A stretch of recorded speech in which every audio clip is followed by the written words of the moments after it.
Hello, I'm Shauna Jeter, and I proudly serve as the CEO of Gleams Human Resources Commission, home of the Gleams Dr. Benjamin Mays Historical Preservation Site. I'm Lucas McMillan. I serve as Dean of the College of Behavioral and Social Sciences at Lander University.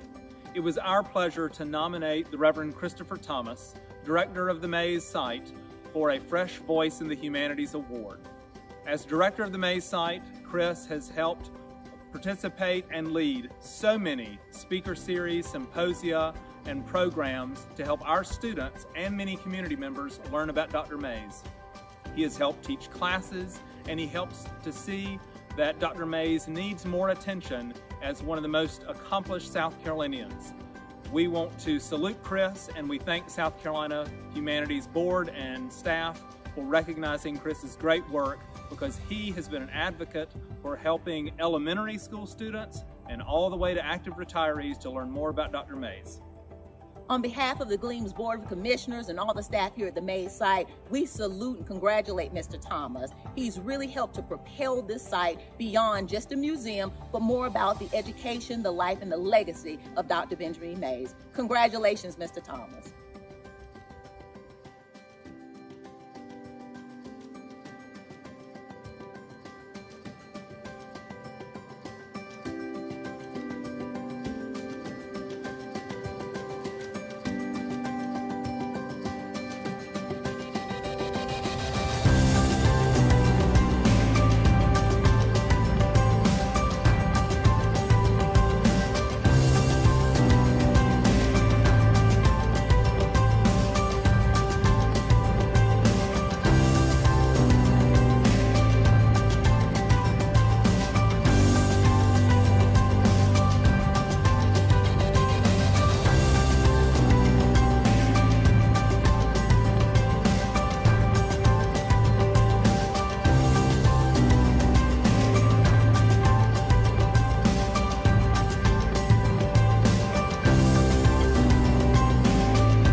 Hello, I'm Shauna Jeter, and I proudly serve as the CEO of Gleams Human Resources Commission, home of the Gleams Dr. Benjamin Mays Historical Preservation Site. I'm Lucas McMillan. I serve as Dean of the College of Behavioral and Social Sciences at Lander University. It was our pleasure to nominate the Reverend Christopher Thomas, Director of the Mays Site, for a Fresh Voice in the Humanities Award. As Director of the Mays Site, Chris has helped participate and lead so many speaker series, symposia, and programs to help our students and many community members learn about Dr. Mays. He has helped teach classes, and he helps to see that Dr. Mays needs more attention as one of the most accomplished South Carolinians. We want to salute Chris, and we thank South Carolina Humanities Board and staff for recognizing Chris's great work, because he has been an advocate for helping elementary school students and all the way to active retirees to learn more about Dr. Mays. On behalf of the Gleams Board of Commissioners and all the staff here at the Mays site, we salute and congratulate Mr. Thomas. He's really helped to propel this site beyond just a museum, but more about the education, the life, and the legacy of Dr. Benjamin Mays. Congratulations, Mr. Thomas.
Good afternoon. I'm Randy Akers, Executive Director of South Carolina Humanities, and I'd like to welcome you to the 30th annual presentation of the Governor's Awards in the Humanities and the 4th annual presentation of the Fresh Voices in the Humanities Awards. This is a joyous day in the calendar of South Carolina Humanities, for not only are we recognizing 8 outstanding individuals and organizations who have inspired, engaged, and enriched our lives, but also it gives us an opportunity to welcome and to embrace our statewide humanities family. 30 years ago, Governor Carroll Campbell instituted the Governor's Awards.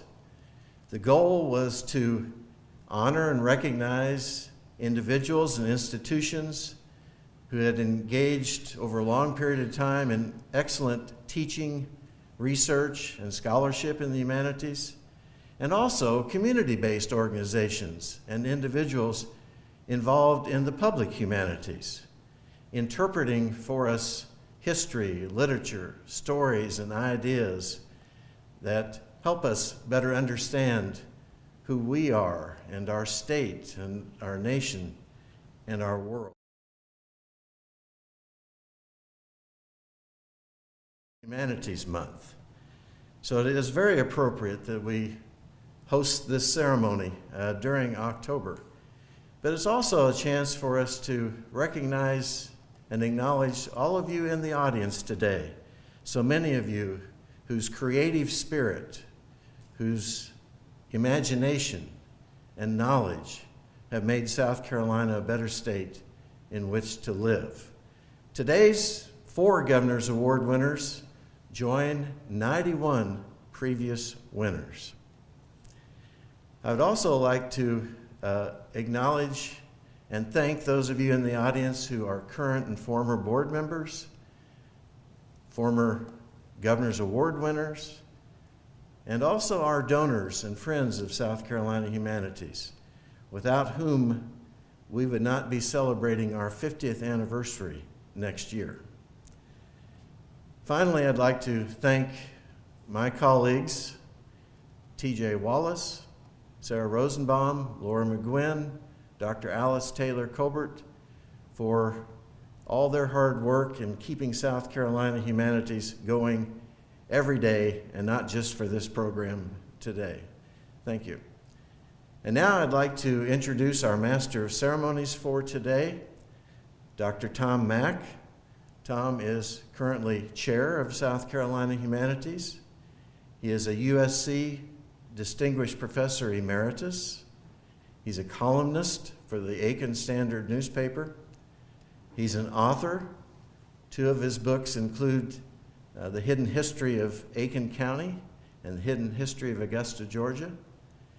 And he's also a former Governor's Award winner. So welcome to all of you today, and welcome Dr. Mack.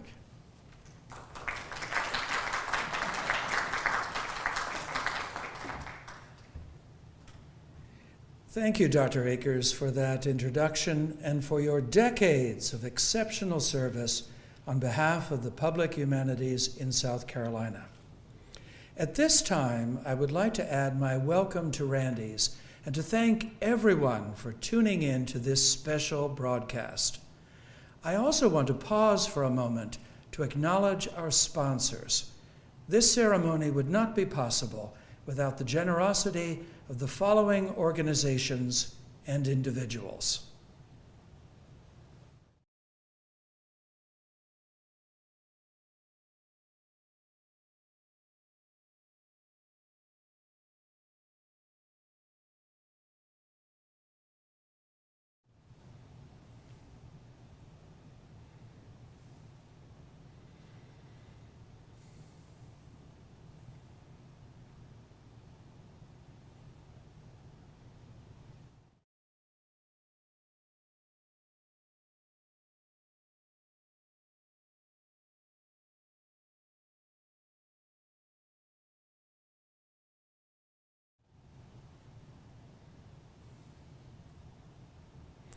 Today we honor 4 recipients of the 2021 Governor's Awards and 4 individuals selected to receive the Fresh Voices Award in the Humanities.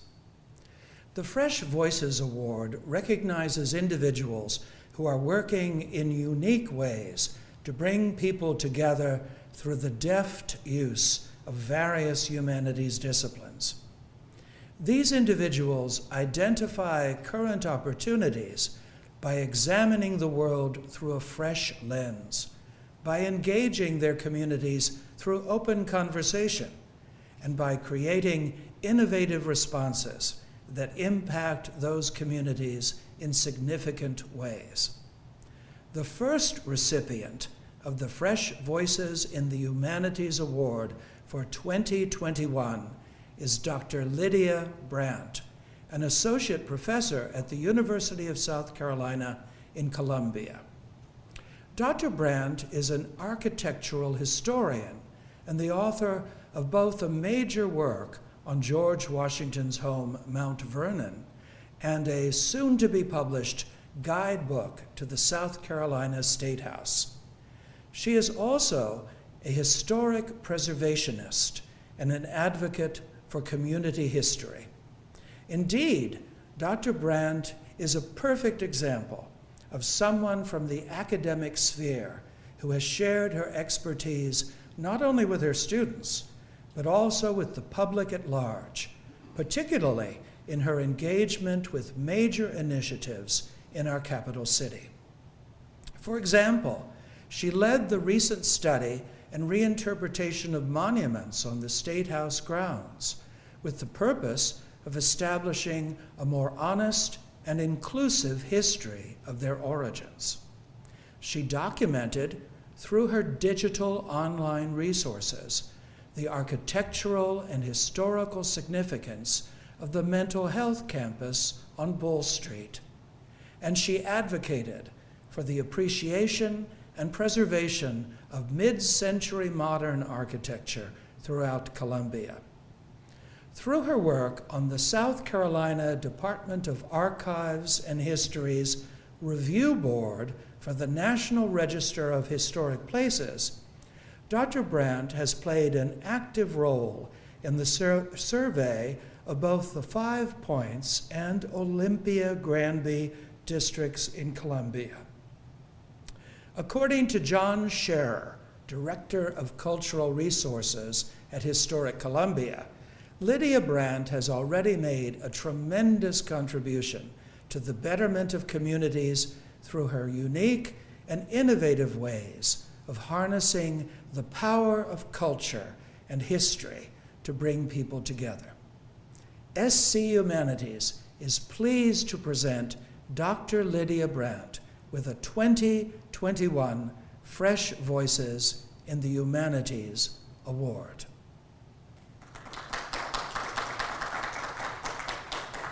Thank you for this award. I'm sorry that I can't be with you in person today.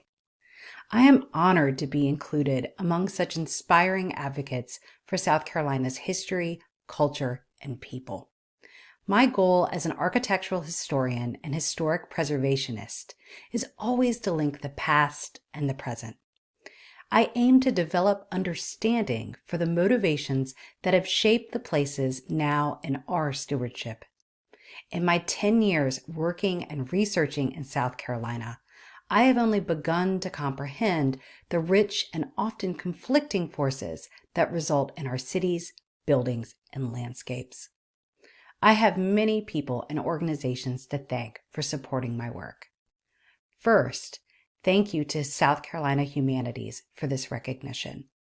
Thank you also for supporting my recent podcast tour of the State House grounds, produced with Historic Columbia.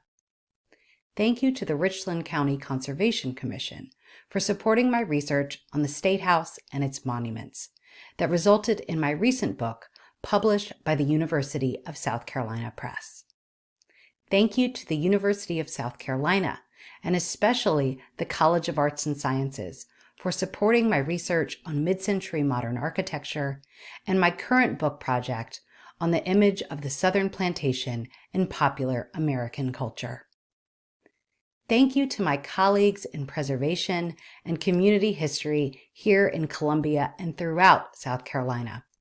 You have helped me to develop, realize, and share my ideas. These people include Christian Anderson, Thomas Brown, Catherine Chaddock, Aaron Foley, and Robert Wyneth at the University of South Carolina, Margaret Dunlap at the Richland County Public Library, Amy Moore at the City of Columbia, the staff of the South Carolina Historic Preservation Office, and Richard Burtz, Fred Delk, Stacy Ritchie, and Josie Ward. Finally, thank you to Historic Columbia for being my partner in so many projects. Catherine Allen, John Scher, and especially Robin Waits have been my collaborators and conspirators in many different ventures that have come to shape my scholarship and advocacy. Thank you.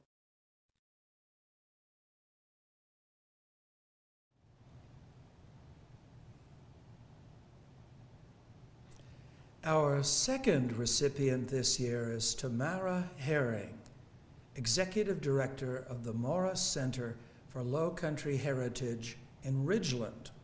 Since assuming the directorship in 2018, Tamara Herring has helped the Morris Center become a significant cultural resource, not only in rural Jasper County, but also beyond its borders. In fact, according to the latest attendance data from 2019, 70% of the guests at the center came from outside the county.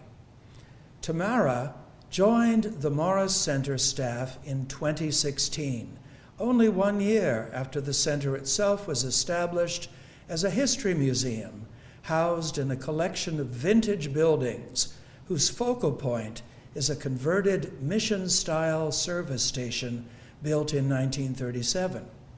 Since that time, she has immersed herself in a number of important initiatives, including both organizing and curating over a dozen exhibitions that tell the story of the region's past and its impact on rural life today, and also hosting cross-sector events whereby local residents can meet and share their ideas about community building. According to Susan Duplessis, Community Arts Development Director at the South Carolina Arts Commission, Tamara has been instrumental in transforming the Morris Center into a dynamic space where everyone feels welcome to explore, learn, create, and grow together as a community. SC Humanities is pleased to present Tamara Herring with a 2021 Fresh Voices in the Humanities Award.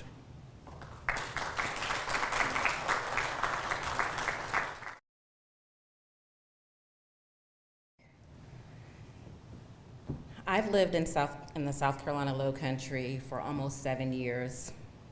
I honestly never imagined I'd live in South Carolina. My family and I came to visit my in-laws in 2014. When we went home, my husband had the grand idea that we should move to the Lowcountry. I initially opposed, and he somehow persuaded me with the visions of warm winters and Hilton Head beaches. My career has taken me from advertising into nonprofit work. Never would I have imagined that I would work in a museum. Morris Center was founded by Danny Morris. Danny was a local businessman, collector, and visionary. Danny wanted to create a space in Jasper where people in the community could honor and manage and live and grow their community. It was opened in 2015 under the direction of Anne Marie Riley Kay and trustee Richard Allen. I had the great pleasure of being hired by Anne Marie in 2016. She's a natural teacher and actually a professional one as well. She's the founder and director of the Museum Studies program at Gardner-Webb University in Boiling Springs. Anne Marie was passionate about collections, curating, exhibitions, and teaching, and she shared all of her knowledge with me.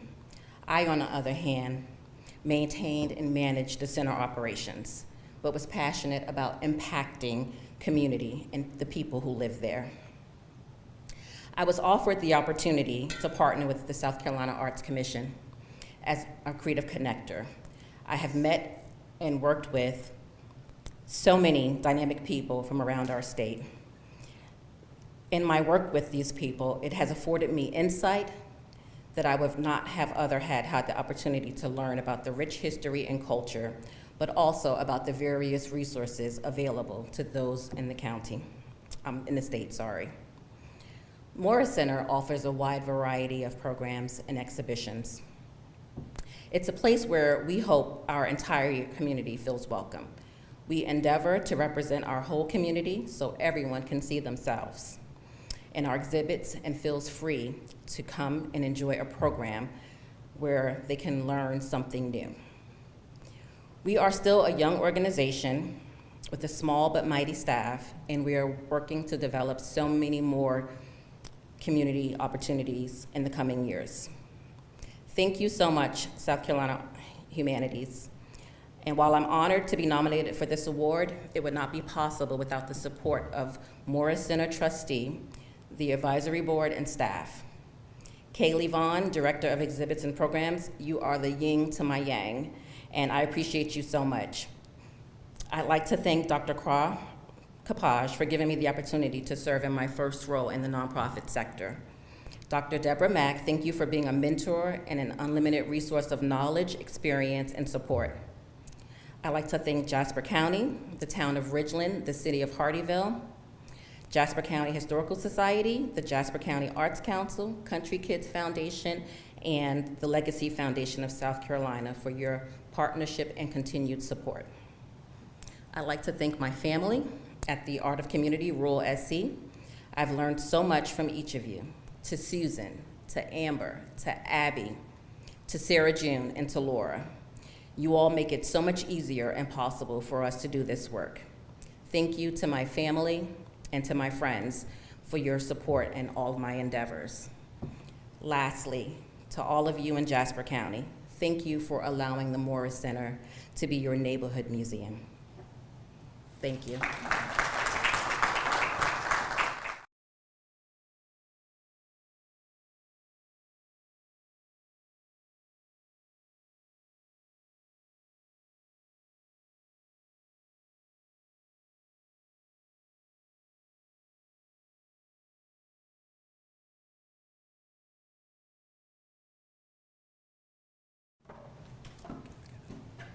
Our third recipient this year is the Reverend Christopher B. Thomas, Director of the Benjamin Mays Historic Preservation Site in Greenwood.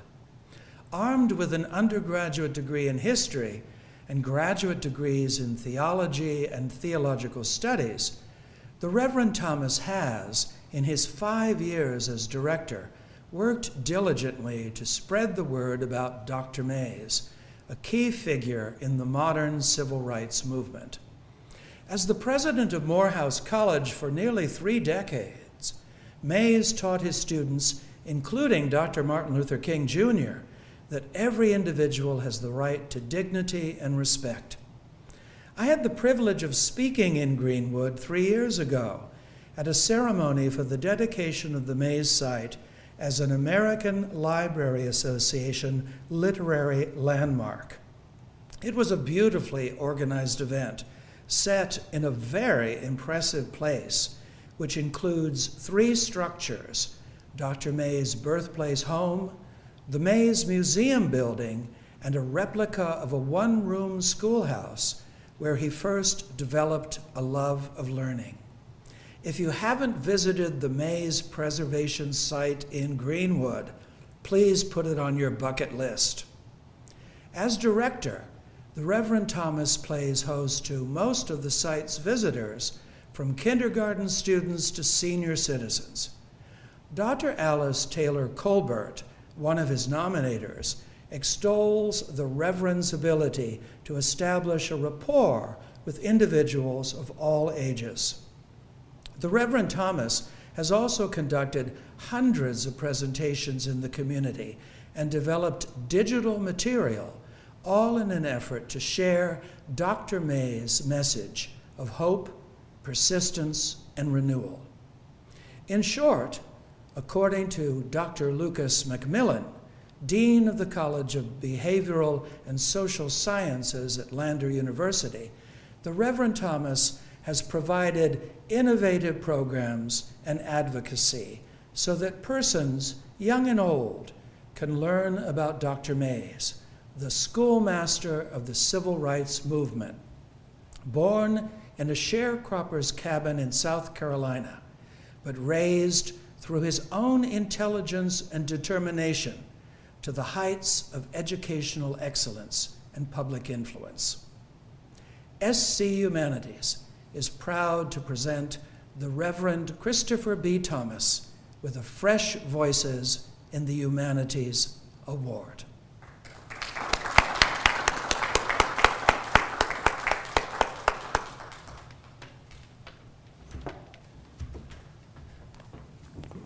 Thank you, Dr. Mack, for that introduction.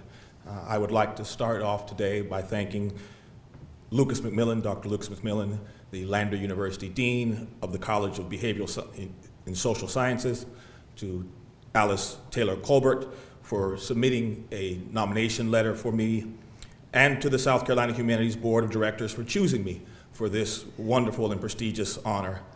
I would also like to thank Dr. Joseph Patton, the former CEO of Gleam's Human Resource Commission, and Mr. Loy Sarton, the former director of the Mays site, for their tireless effort in curing the Mays site and leaving me something of great value to be the director of. I would also like to thank Ms. Betty Bowles, the director, the board chair for the Gleam's Human Resource Commission board, and Ms. Shauna Jeter, our CEO, for their tireless effort and commitment to the Mays site that allows us to do the wonderful work that we do there in Greenwood. The vision for the Gleam's Dr. Benjamin Mays Historical Preservation Site, when it opened 10 years ago, was to be that of a vibrant center with local, state, and national reputation for educating people about the extraordinary life and legacy of Dr. Benjamin Elijah Mays. This work of education focuses very much on how a man born to former slaves, who his father became a sharecropper, summoned the inner strength and will to go on to get an education and to leave the racial violence, Jim Crow segregation, and discrimination of the Greenwood County of his birth. Dr. Mays would grow up and he would leave that environment to go on to cross the Mason-Dixon line to get a bachelor's degree from Bates College in Lewiston, Maine, a master's and PhD from the University of Chicago, and he would later go on to become an advisor to three presidents, to Presidents John Fitzgerald Kennedy, to Lyndon Baines Johnson, and to President Jimmy Carter. Dr. Mays' life is an extraordinary example to all of us that hard work and determination can rise an individual out of a life of poverty and struggle. And Mays was very demanding of his students. Mays was very demanding, but he pursued this with two unwavering principles. The first was the dignity of all human beings, and the second was the incompatibility of American democratic ideas with American social practices. And Mays demanded and demanded that America change its course in regard to these things. He was probably most notably known for his role as the president of Morehouse College from 1940 to 1967, and he raised a cadre of just great American leaders who went on to take the lead in what we now know as the American Civil Rights Movement, and for that, Mays is considered the principal founder of the Civil Rights Movement. The most notable of those men, of course, was the Reverend Dr. Martin Luther King Jr., who went on to change the course of American society. For the last 5 years, I've been honored with the opportunity to teach people across this state about the extraordinary life and legacy of Dr. Mays. We've done this in a number of extraordinary ways, through visits to the Mays site, through many panel discussions that we've co-hosted with Lander University, and with the younger school children that have come to our site. And so Dr. Mays, in my opinion, is one of the great South Carolinians throughout the history of American society. I don't believe that any individual from this state has gone on to accomplish more for our nation than Dr. Mays did. And Dr. Mays literally changed the course of American society. So I encourage you all, if you have not been to the Mays site, take an afternoon to come and visit Greenwood. It is an extraordinary opportunity to touch a period in our history that's very different than what you have today. We have a living history there that is comprised of the Mays birth home, a school that looks very similar. It's almost identical to the school he attended as a young man. We keep a cotton field there, and we do all of this so that people can understand what the great contributions of Dr. Mays was to American society. Again, I am honored to be a recipient this year. I'm honored to receive it on behalf of the Gleam's Dr. Benjamin Mays Historical Preservation Site. I thank my wife and my family and my church in Greenwood for all of their support as well. And we are honored to be a 2021 recipient of the Fresh Voices in Humanities Award. Thank you so much for your nomination, and thank you so much for receiving me today, and we appreciate you.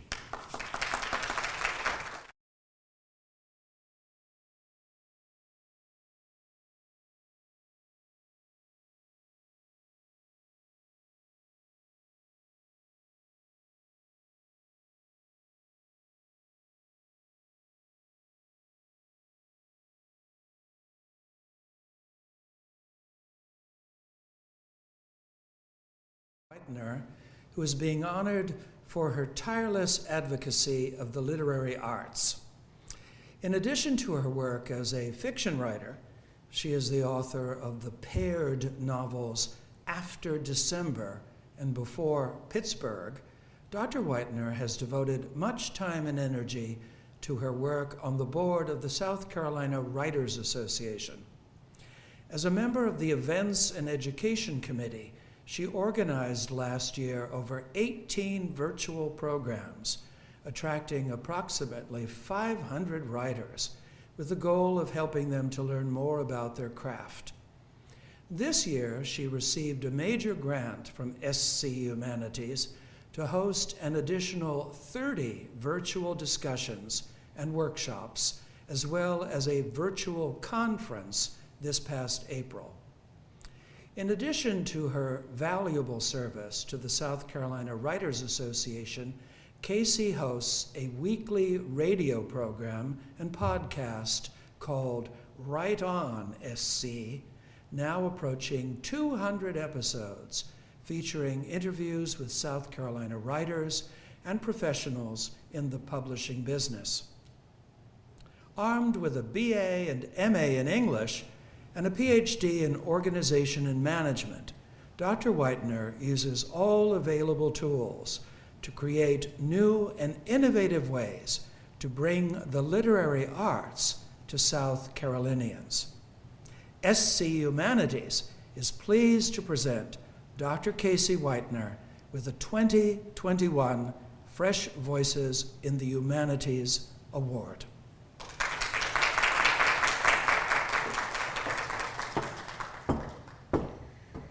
Thank you, Dr. Mack. This is my radio voice, and no, I don't have a cold. Can I just say to those who are sitting here as award recipients, wow. Your accomplishments are humbling and inspiring, and they're the kind of stories about our state that we desperately need told. I'm a writer. It's a title I've had since I was 13 years old. I majored in English twice. In corporate, I was a copywriter. For a long time, I was an aspiring novelist. Now I'm a published author. I'm a writer and an author, and that second title, the one that deserves a capital letter, is because of the South Carolina Writers Association. I started attending bi-monthly support group meetings in the basement of a church in 2016. Like an addict, I confessed my love of literature and brought evidence of my addiction into the room. And like a good, ornery group of critics, the SCWA Columbia II chapter ripped those pages to shreds. I learned to take critique, to listen to readers, to craft better sentences, better paragraphs, better pages. I got rejected. I got better. I got a publisher. Thank you to Alexa Bigwarf and Chrysalis Press for making my two novels, After December and Before Pittsburgh, bookshelf realities. When asked to take a leadership role in SCWA, I considered what so many of us consider. Did I have the time? How would it affect my family? What did I really have to offer? In a dynamic publishing industry with opportunity to tell so many stories, I put myself forward in service. I learned that from my Nana and Papa.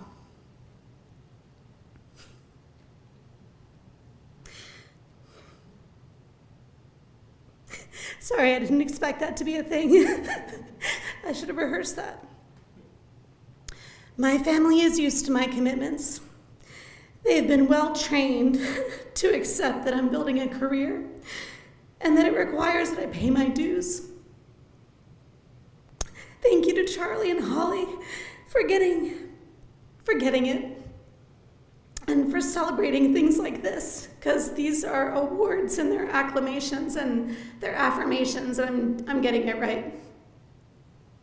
I didn't exactly lean in, just so you know. When we moved here in 2012, I actually left the corporate world, and instead I stepped into some voluntary associations. 1 Million Cups, the Richland Library, 100.7 The Point, the Richland County Libertarian Party, and the South Carolina Writers Association. In all of those places, I learned to volunteer and serve, and I was trusted to lead. Despite a bad run of book clubs, I've been kicked out of a few book clubs, I've become a good literary citizen, one who gives to the community, one who leads because of dedication to the craft and love of the state. We are a storytelling state with a rich literary tradition, and I'm proud to be part of it. Thanks to Richard Brown of the University of South Carolina Press and Jonathan Haupt of the Pat Conroy Literary Center for bringing me into your realms of the literary world. Thank you to Kevin Cohen and 100.7 The Point for keeping Right on SC on the air every Saturday morning, and to my co-host Rex Hurst for showing up and being in this thing with me. Thanks to the South Carolina Arts Commission for supporting our show with an Artist Venture Grant, and to our patrons for contributing monthly to keep us on the air. Thank you to the Darla Moore School of Business. I had all of your names listed here, but I'm going to skip you all. You know who you are. They are appreciative of me, and they are grateful to, or I am grateful to them for appreciating this award, even though it's not exactly at all related to what I do at the Darla Moore School of Business. And thank you to the South Carolina Writers Association, specifically Mike Lee for pushing me to lead, Amber and Mary for asking me to help, Vivian for being a cheerleader, the Columbia 2 chapter for helping me improve my craft, and to my editor and friend Jody Kane-Smith, who introduced me to SDWA in 2016, and the entire board of directors for giving me a chance to prove I could be what you believed I could be: a writer, an author, a teacher, a leader. I love this state and all of the stories in it, and I'm so grateful for the chance to write, read, tell, and hear them all. Thank you again, Dr. Akers and South Carolina Humanities, for the honor.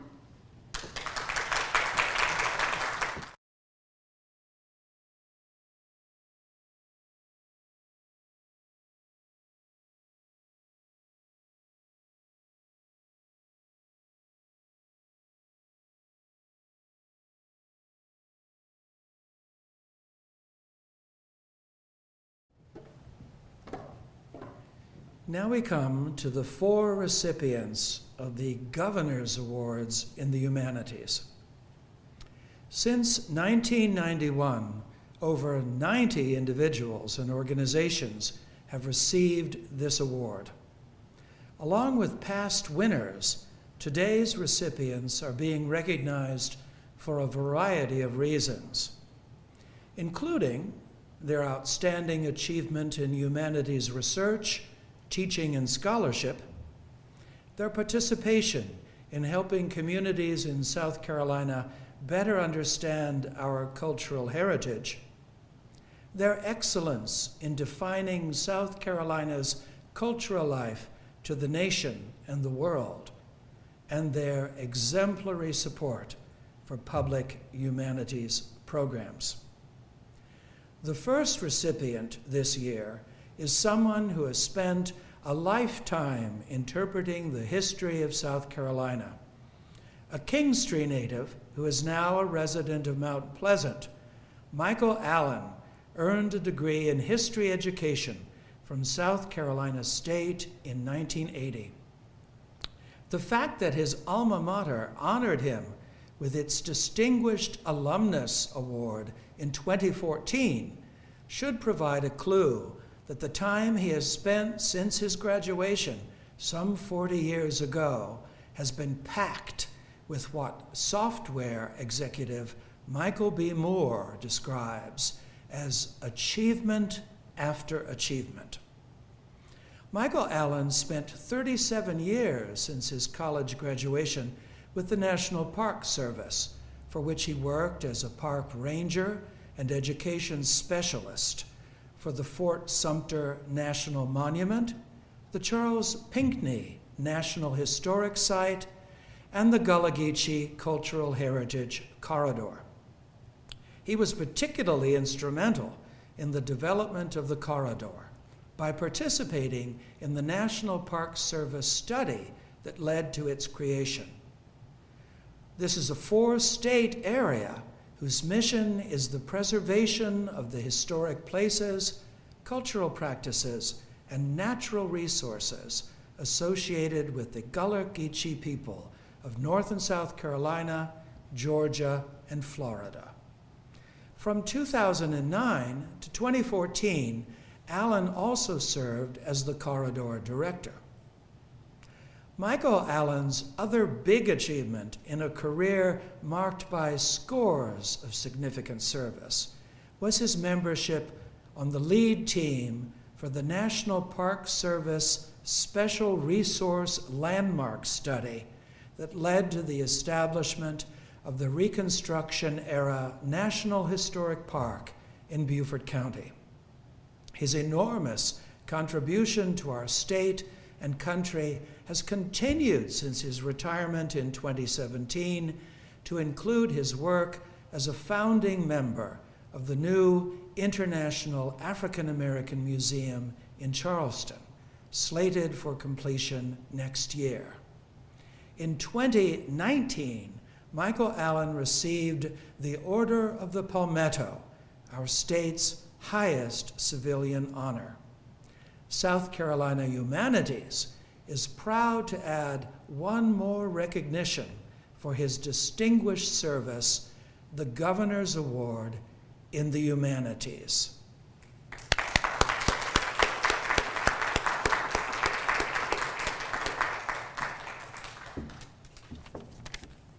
Good afternoon. To those who are assembled here today as a part of this award ceremony, I do honor you for your service to the great state of South Carolina. Often when I'm at these gatherings and I hear the various things that may have been said about me, I often ask, is that me? I really don't remember any of those things. But I've come to learn in my 4 decades of public life that I have been chosen, selected, sent, and appointed to the very things that you shared with us here this morning. So first of all, I'm grateful for SC Humanity for at least recognizing, the things that I have allegedly been involved with over the past 40 years. Living here in South Carolina and a native, as you said, of King Street, is filled with challenges, contradictions, and also opportunities. I chose the latter, opportunities.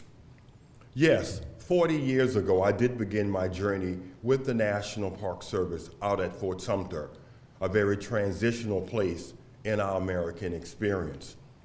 But within 2 weeks of me being at this historic site out in the middle of Charleston's harbor, I was peppered with questions such as, why are you here?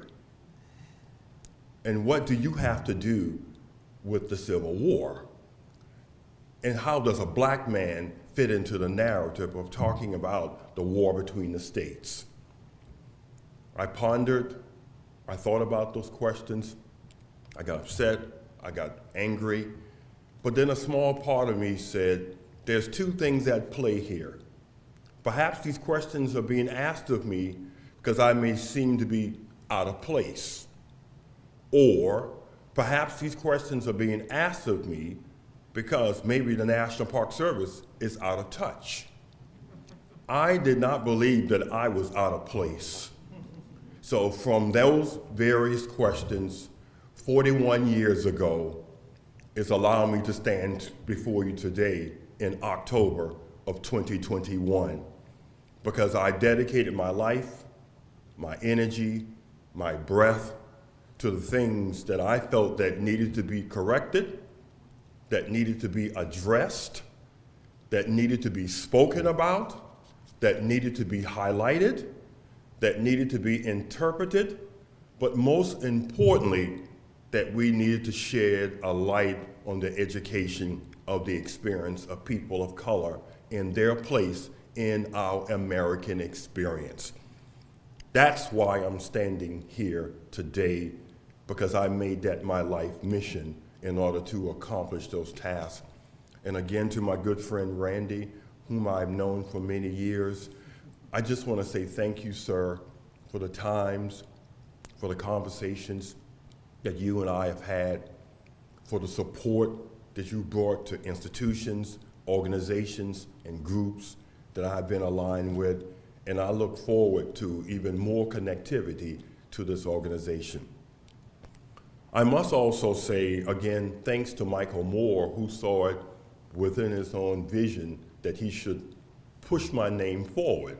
So again, to you, Mike, I know you're watching now, thank you very much. The citizens of South Carolina,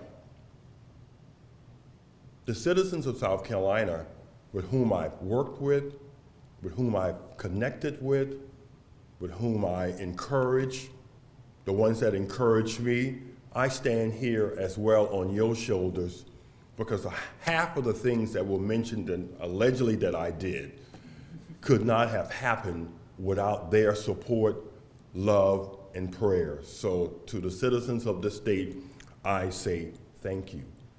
And finally, to my wife, LaTanya Prather Allen, is standing in front of you there. She knew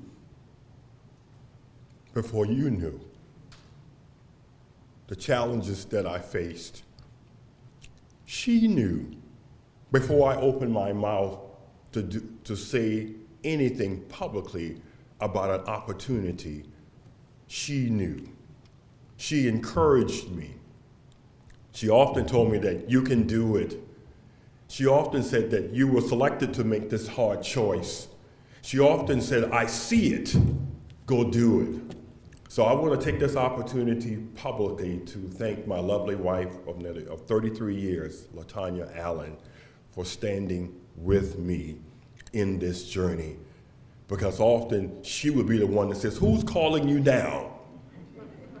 What do they want? Where do you have to go now? Do you really have to do this? Why can't someone else do it? But then she would always come back and say that you were chosen, you were selected, and you were appointed for such a time as this.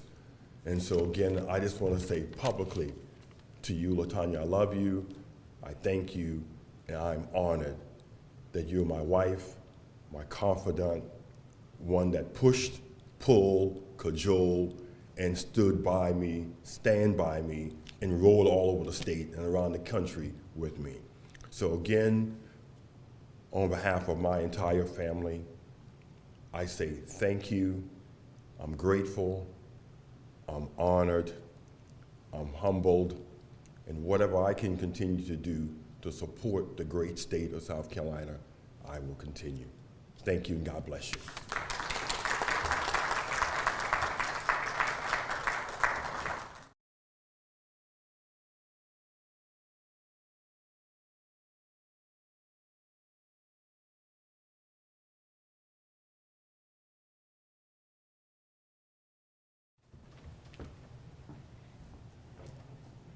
Our second recipient of the Governor's Award this year is Jannie Harriot, who has devoted many years to the promulgation of African American cultural history. A native of Hartsville, Jannie Harriot taught for nearly 20 years in community colleges and public schools in the Carolinas, New York, and New Jersey, before launching various initiatives in cultural preservation. Her first effort involved the 1991 founding of the Butler Heritage Foundation, an organization tasked with restoring the former Butler High School in Hartsville for use as a community center.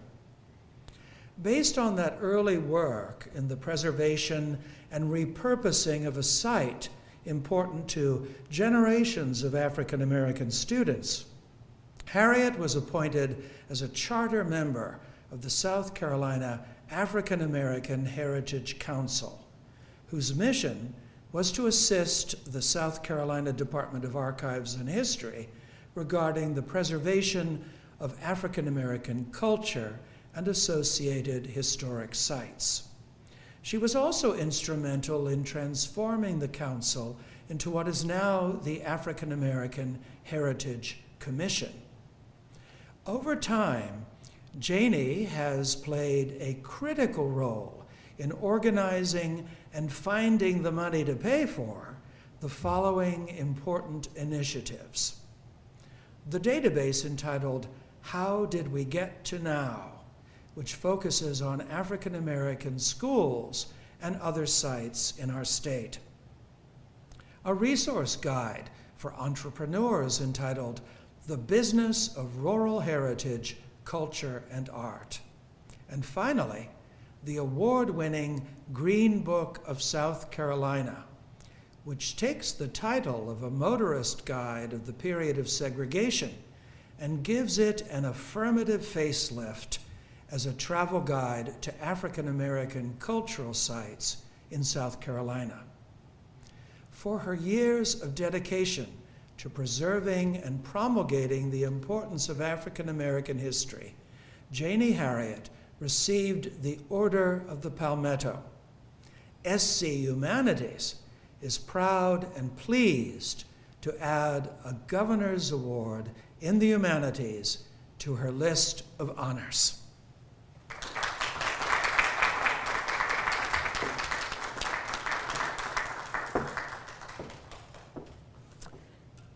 Good afternoon, and thank you, Dr. Mack. One day last week, someone said, well, she has the Order of the Palmetto. She has several other awards. I am a Purpose Prize winner, and now she's getting the South Carolina Humanities Governor's Award in Humanities. What else is it that she wants? I did not start this work for awards. It is not part of me to want to be acknowledged publicly for the work that I do. My mother taught me as I was growing up, Jannie, your gift will make room for you if you do what you are supposed to do. I'd like to thank Randy and TJ, I call them all the time, and Dr. Mack talked about finding the funding. You were my first funders for the South Carolina African American Heritage Council. I'd like to thank my friend Alla DeChanel Small for nominating me and for always being there for my midnight calls. And to my friend Dr. Bobby Donaldson for also nominating me. For 28 years, the South Carolina African American Heritage Commission has worked to identify and promote the vast contributions of African American history and culture in South Carolina. Michael Allen and I were charter members. And LaTanya, I used to always tell him, Michael, I got this, you need to go home, you have a family. The South Carolina African American Heritage Commission was created in 1993 because almost nothing was being done to preserve this rich heritage. I did not start this work again for awards, to be on a commission, or to do anything like that. In 1990, I returned from New Jersey to, as I told my friends, sleep on the couch. And one of my former teachers says, Jannie, she knocked on my door, I was actually sleeping on the couch. And she said, I need you to go on the radio tomorrow and tell people why Butler High School should not be turned into a Walmart. And as my nephew Michael Harriot at theroot.com says, they didn't know what they were asking for. It has been my pleasure, my honor, and my labor of love to serve on the African American Heritage Commission, to bring forth history that I never knew about. I tell my fellow commissioners all the time, I'm a business major, not a historian. It's about making money for me. But it is about helping our children know the rich history of this state. I have, and my nieces keep telling me every day, you need to count again, Aunt Janie. I have 176 nieces, nephews, in 4 generations. I want them to know a better South Carolina. I'm standing here today in a facility that when I graduated from high school, I could not walk on this campus. I want them to know, as one of my nephews matriculate on this campus right now for his degree, his doctorate degree, that something that I did helped you and your friends and other children to be able to live in a better South Carolina. When I returned to South Carolina, many of my colleagues, my high school friends said, "Girl, why are you going back there?" I tell people all the time, I am who I am because James and Marvell Harriot raised me in Hartsville, South Carolina, to have values.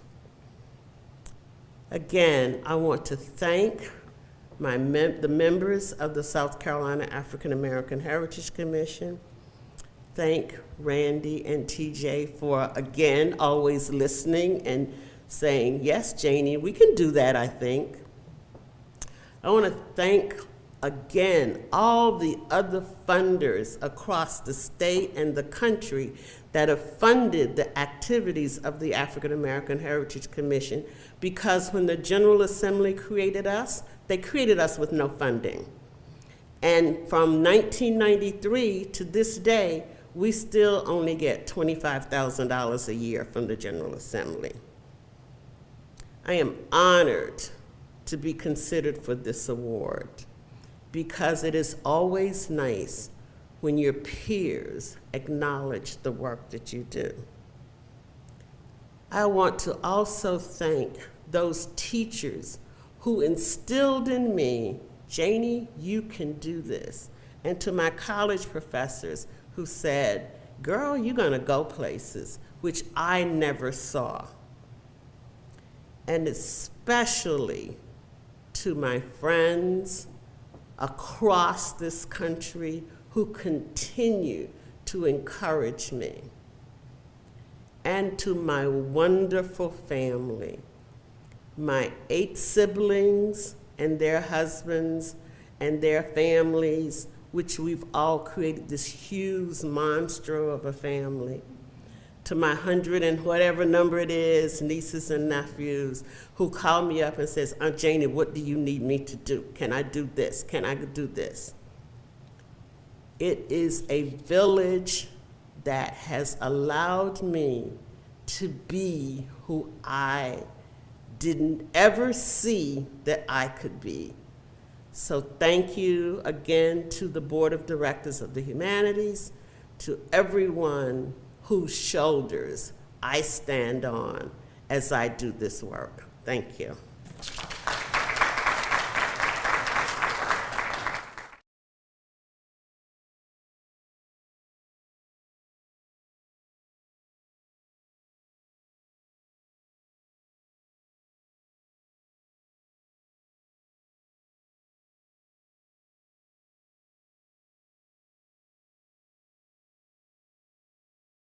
Oh, I think I left my, okay. No, you're okay. This year's next Governor's Award goes to a scholar teacher who has made a significant contribution to the public humanities, Dr. Simon Lewis. A native of Great Britain raised in South Africa, Dr. Lewis has been teaching African and Third World literature at the College of Charleston since 1996. He is the editor of Illuminations, an international magazine of contemporary writing, and the author of a number of books, including, most notably, British and African Literature in Transnational Context, and Freedom Gained and Lost, Reconstruction and Its Meanings 150 Years Later.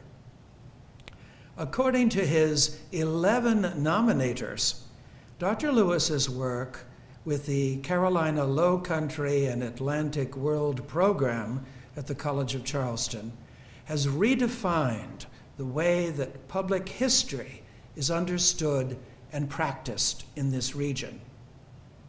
Under Lewis's leadership as either associate director or director for over 2 decades, the group has played a major role in organizing a number of events of considerable significance in the city of Charleston, including the 2007-2008 commemoration of the bicentenary of the banning of the international slave trade, and the 2013 Jubilee Project, honoring the anniversary of the Emancipation Proclamation and the anniversary of the desegregation of the Charleston County schools. Dr. Lewis is an excellent example of someone from the academic sphere who has used his knowledge and expertise to help South Carolinians better understand their proud but often troubled past by situating our state's history in an international context. On behalf of SC Humanities, I am pleased to congratulate Dr. Simon Lewis on his receipt of a 2021 Governor's Award in the Humanities.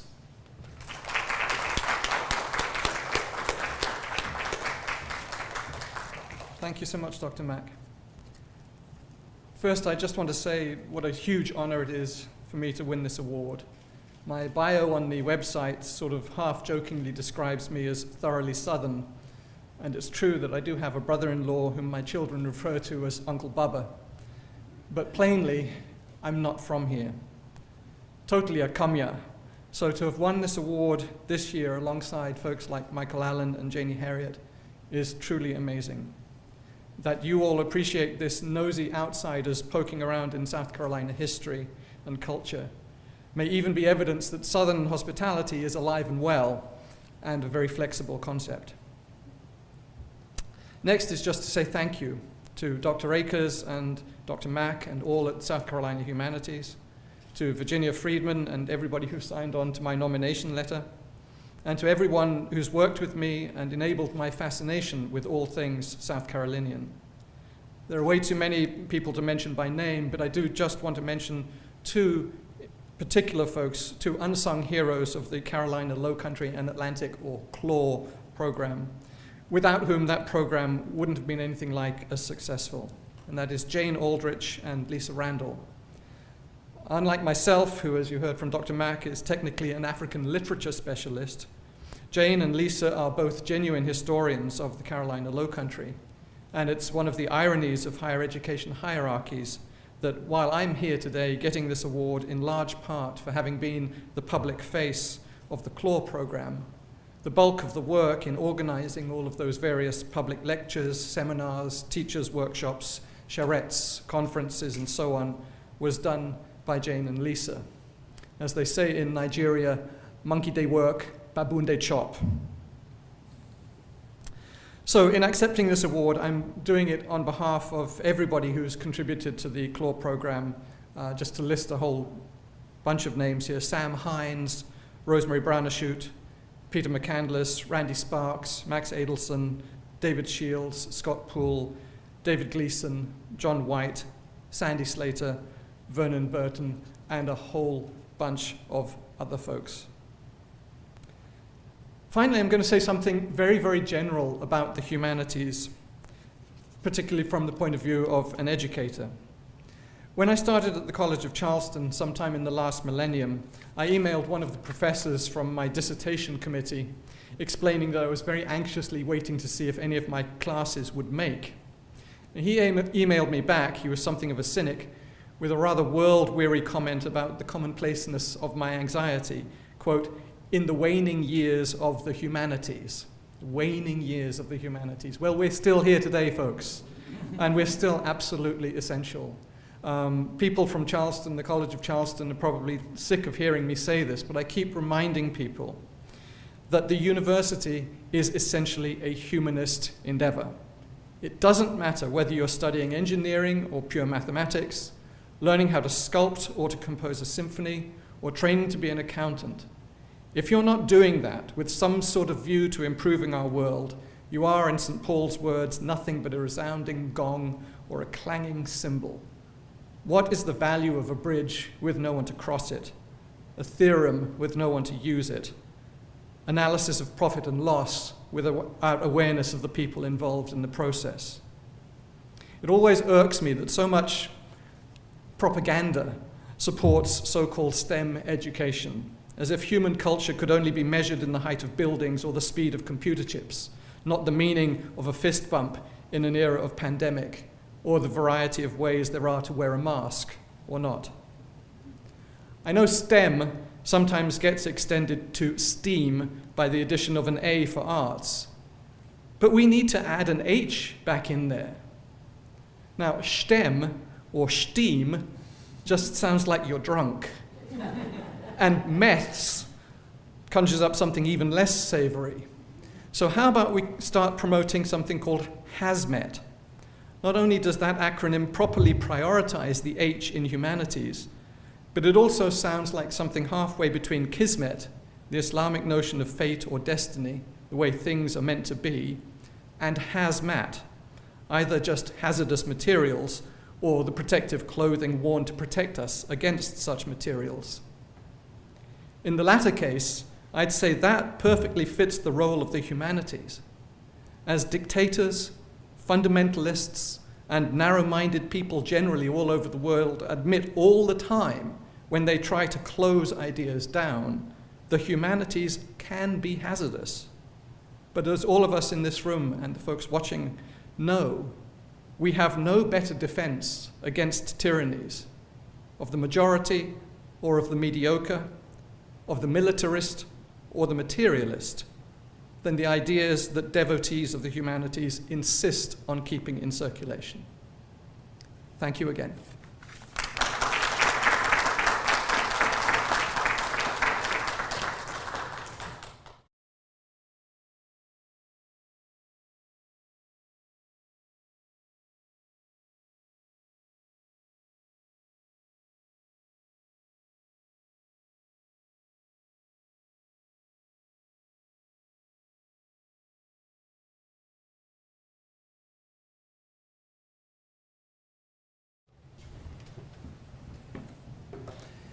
Our fourth and final award of the afternoon goes not to an individual, but to an organization, the Rice Museum of Georgetown.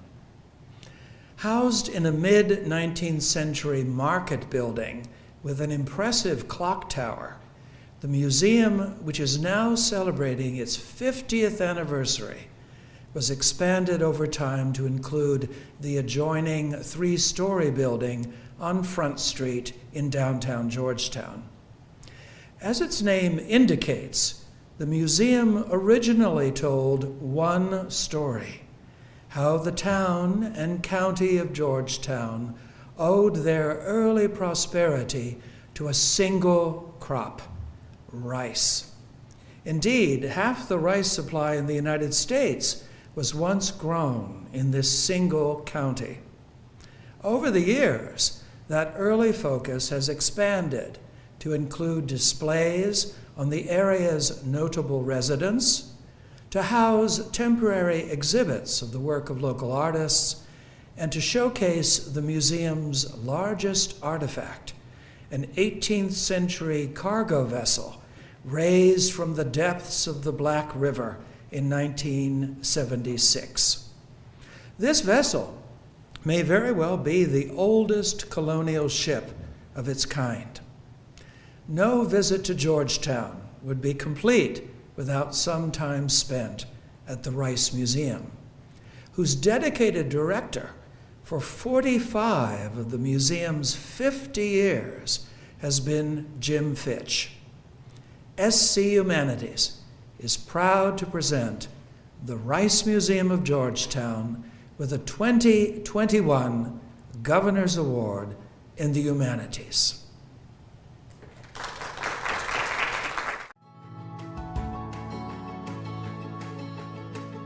My name is James Fitch. I'm the director of the Rice Museum here in Georgetown, South Carolina.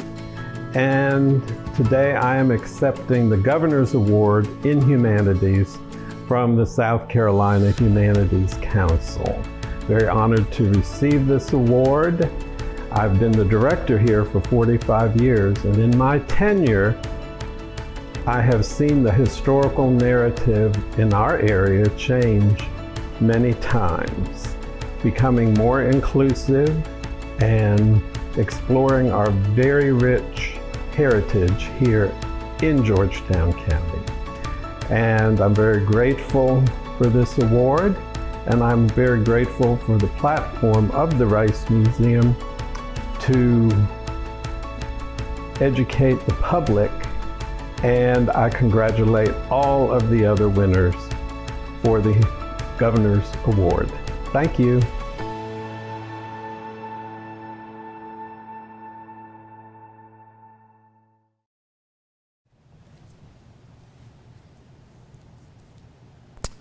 In his award-winning volume entitled Essays from the Nick of Time, novelist Mark Slocum writes that the humanities are the crucible in which our evolving notions of what it means to be fully human are put to the test. They teach us not what to do, but how to be. The recipients of this year's awards are notable exemplars in this regard. The humanities have enriched their lives, and they in turn have enriched the lives of all those who have been privileged to know them and their work.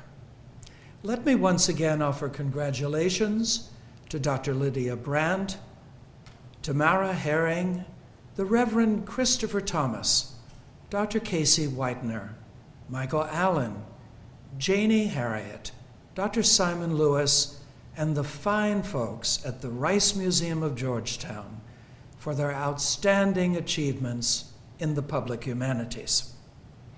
Also offering his congratulations to our recipients is Dr. Andrew Shue, president of the College of Charleston, which we are pleased this year to acknowledge as an executive-level sponsor of this year's awards.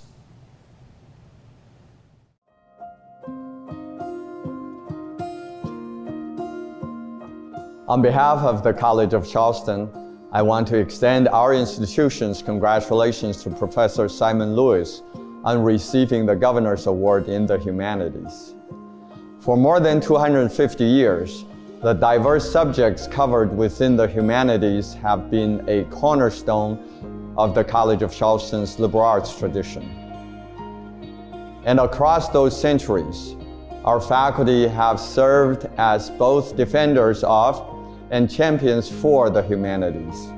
Professor Simon Lewis is certainly one such defender and champion. If you had Simon Lewis's business card in your hand, you would see that he is a professor of English. He is the director of the college's Carolina Lowcountry and Atlantic World program, and he is the faculty speaker for the college's faculty senate.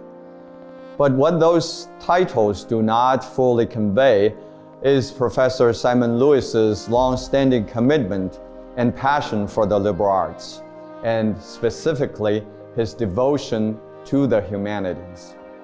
In his own life and in his own scholarship, Professor Lewis represents the power of the humanities and its continuing relevance in a world growing more complicated and more complex every day. I think it is appropriate to cite a line from Tennyson's poem, Ulysses, in describing Professor Lewis's life as a scholar and as a leader at the College of Charleston. He is, and I quote, strong in will to strive, to seek, to find, and not to yield. Through his teaching, through his research, through his leadership, and through his unyielding example. Simon Lewis enriches the cultural and intellectual life of our campus and our state. He is therefore a most worthy recipient of the Governor's Award in the Humanities. I want to take a moment to also congratulate the other recipients of this prestigious honor: Michael Allen, Jannie Harriot, and the Rice Museum. I would like to congratulate the recipients of the Fresh Voices in the Humanities Award. They are Lydia Brandt, Tamara Herring, Reverend Christopher Thomas, and Casey Whitener. All of these award winners do a great service to the culture and quality of life in South Carolina. Because of their work, the state of South Carolina is rich in spirit and rich in mind. Thank you all.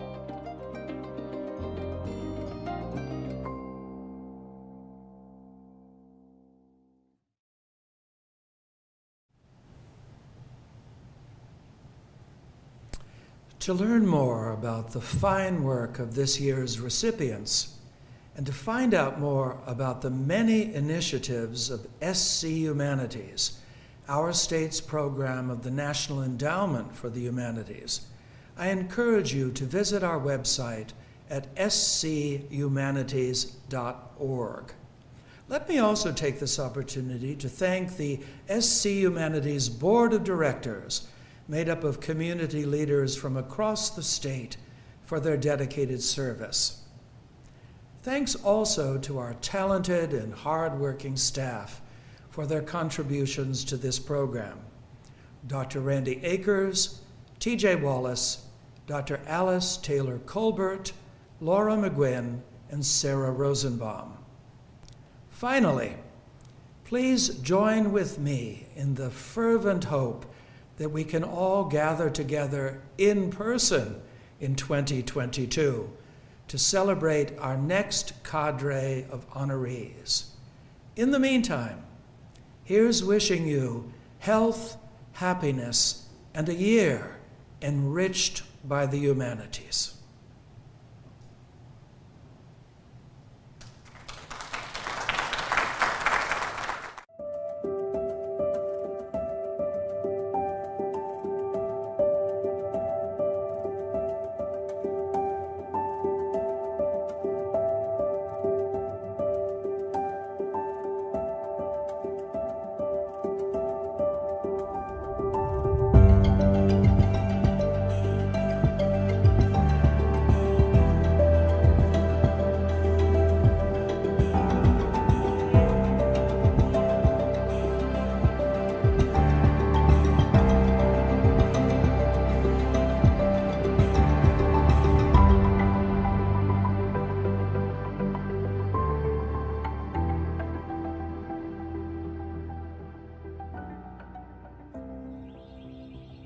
Hello, I'm Shauna Jeter, and I proudly serve as the CEO of Gleams Human Resources Commission, home of the Gleams Dr. Benjamin Mays Historical Preservation Site.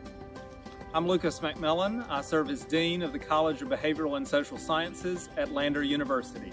It was our pleasure to nominate the Reverend Christopher Thomas, Director of the Mays Site, for a Fresh Voice in the Humanities Award.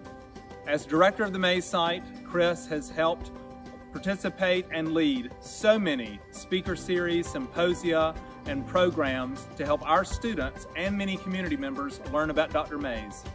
He has helped teach classes, and he helps to see that Dr. Mays needs more attention as one of the most accomplished South Carolinians. We want to salute Chris, and we thank South Carolina Humanities Board and staff for recognizing Chris's great work, because he has been an advocate for helping elementary school students and all the way to active retirees to learn more about Dr. Mays. On behalf of the Gleams Board of Commissioners and all the staff here at the Mays site, we salute and congratulate Mr. Thomas. He's really helped to propel this site beyond just a museum, but more about the education, the life, and the legacy of Dr. Benjamin Mays. Congratulations, Mr. Thomas.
Hello, I'm Shauna Jeter, and I proudly serve as the CEO of Gleams Human Resources Commission, home of the Gleams Dr. Benjamin Mays Historical Preservation Site. I'm Lucas McMillan. I serve as Dean of the College of Behavioral and Social Sciences at Lander University. It was our pleasure to nominate the Reverend Christopher Thomas, Director of the Mays Site, for a Fresh Voice in the Humanities Award.